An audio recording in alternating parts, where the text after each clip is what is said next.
I'm Bernina expert Amanda Murphy, and in this video I'll show you how to use my multi-tool quilting ruler. So the multi-tool was developed to do a lot of different things with just one ruler. Here you can see I'm using it to stitch in the ditch. I've previously marked some squares and some channels that I'd like to fill with quilting. The multi-tool is very versatile. It's a great ruler if you're a beginner and don't have many rulers yet, because not only does it have a straight line, it has several different sizes of curves.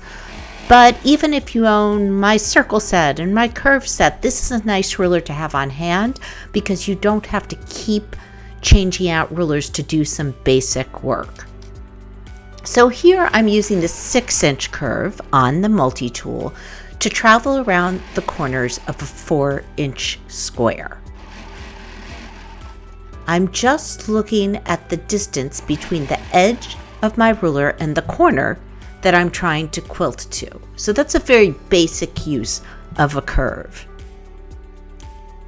Now I'm going to mark the center of this 4-inch square, and I'm going to use the 4-inch curves to quilt from a corner to the center to the corner again, back to the center, and I'm looking at the distance again from the edge of the ruler to the point I'm trying to hit and making sure it's a 1/4 inch. So here I have a petal fill. Travel down again. These videos are sped up about 100%. So I am quilting quickly here, but I'm just trying to give you some ideas of designs you can make with the multi-tool.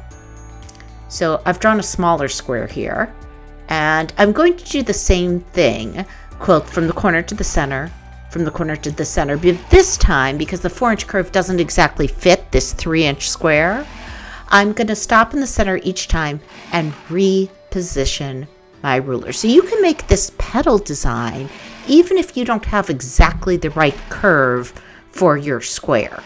You just have to stop at the center and rotate the ruler. So that's another design.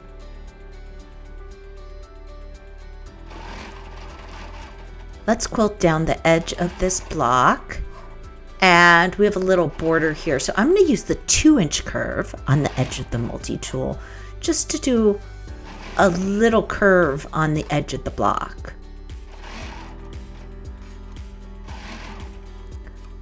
So there is a 1-inch, 2-inch, 4-inch, and 6-inch curve, all on the same tool. I'll end my thread, and we'll do something else with the multi-tool. So this time I'm going to use the edge of the tool to mark a line, and I'm going to quilt little pebbles down that line. So I'm going to bring up my thread in the center of the ruler, and notice I don't have the ruler touching that foot when I'm bringing up the thread. I don't want to crash down on it. So now I'm going to quilt a 1.5 circles, and then I move the ruler over, and the black lines on the ruler go over the previous quilting lines, and I quilt another 1.5 circles. Every time the black lines go over the previous quilting lines. And I can also use the straight line in the center of the circle to stay square to this quilting area. If you love this design, you will love my circle and semicircle rulers. I'll get out of the center of the ruler, and this time let's quilt some scallops. So I'll go up and over, clip that thread, up and over, and this time that midline on the round end of the ruler is over the edge of my sashing or my border. I think I'll mark the center of each scallop so I can do another pass and make this design a little more intricate. That will help keep me on track in case my ruler slips. Oh, that looks really pretty. That makes a great border. Now, if I wanted to make a shallower curve, you can see I can use the 6-inch edge of the tool. Or I could quilt around the 4-inch end using another line. instead of the midline. That also creates a shallow curve. Now I've drawn a 3-inch channel here.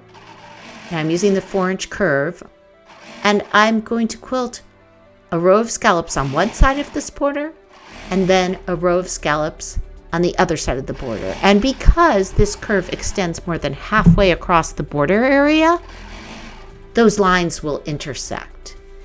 Now I always like to make little marks where my arc should end when I quilt the second side of this design. Again, just to ensure that I don't let the ruler slide without realizing it. That is a very pretty diamond and petal pattern. One of my favorites.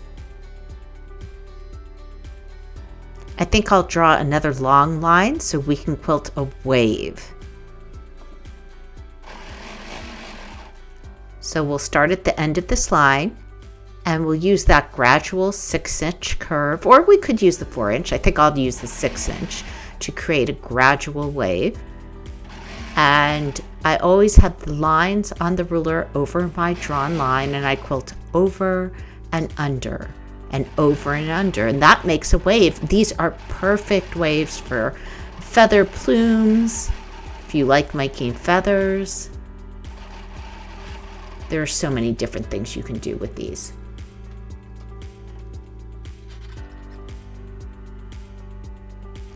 Let's go to the other side of the quilt sandwich, and I'll quilt essentially the same thing, but with a smaller curve. So I'm using lines on the 4-inch curve on the multi-tool. This time I'll quilt back the other way, and you'll see I see a row of petals forming. Again, so many designs with just one tool. And if you're practicing, I highly encourage you to try filling some of these shapes with free motion, even basic loops. You can learn so much from just trying different free motion designs and giving your hands time to practice.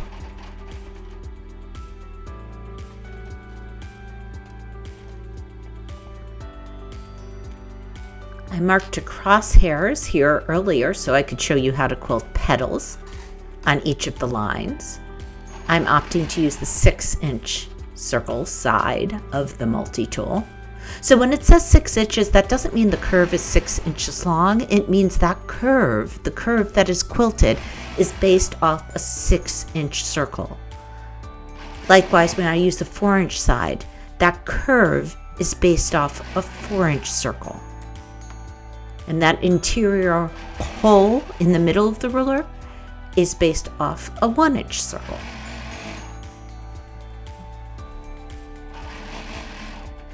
You can even make fancy designs with the multi-tool. So here, I'm making a blossom. I've already divided this circle up into quadrants using one of my marking tools. And on each of the spokes, I'm quilting a circle, always coming back to the center of the block.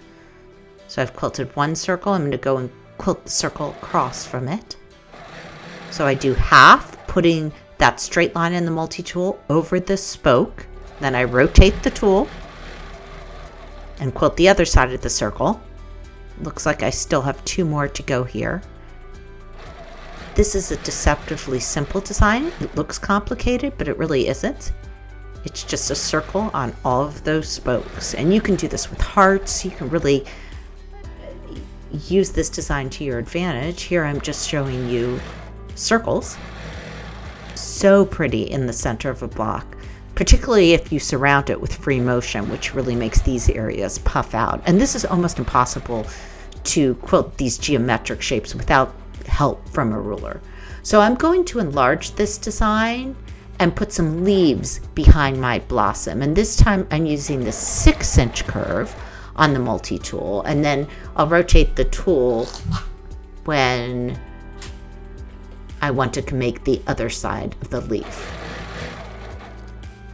One of my favorite things to do with rulers is to make geometric medallions like this. Each one's different, but they always turn out great.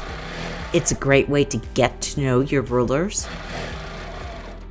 And as I said, if you like the multi-tool, you'll probably also really love my curves, my semicircles, and my circles. So I hope you've enjoyed getting to know how to use my multi-tool quilting ruler. It's available on my website and at independent quilt shops.